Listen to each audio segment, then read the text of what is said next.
அல்லேலூயா. எந்த இடத்திலிருந்து பிடுங்கப்பட்டதோ அங்கிருந்து எடுத்து கொடுக்கிற கர்த்தர். நான் விசுவாசிக்கிறேன், நான் நம்புறேன். யார் உங்களை வெறுமையா அனுப்பினாலும் இயேசு உங்களை வெறுமையா அனுப்ப மாட்டார். இந்த 100 நாள் ஜெபத்துல ஆண்டவர் உங்களை வெறுமையா அனுப்ப மாட்டாரு. நீங்க வெறுமையா போக மாட்டீங்க, வெறுமையா போக மாட்டீங்க. நீங்க தைரியத்தோட இந்த ஜெபத்துல கலந்து கொள்ளுங்க. ஆண்டவரே, நீர் என்னை வெறுமையா அனுப்ப மாட்டீர். இந்த வாக்குத்தத்தத்தை நம்புறவங்க கைகளை மேல உயர்த்தி ஸ்தோத்திரம்.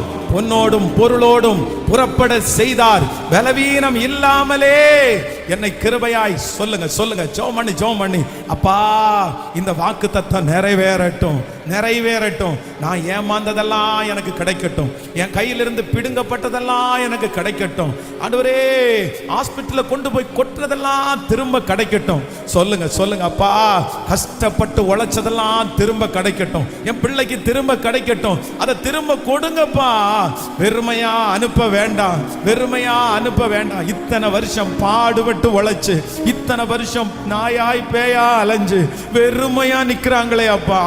ஆனா இப்போ கர்த்தர் இந்த 3-4 மாசத்துக்குள்ள பிளஸ் பண்ணி உங்களுக்கு வருகை தாமதிச்சா, ஒரு புது வருஷத்துக்குள்ள போகும்போது இதோ பொன்னோடும் புரளோடும் கர்த்தர் புறப்பட பண்ணினார்.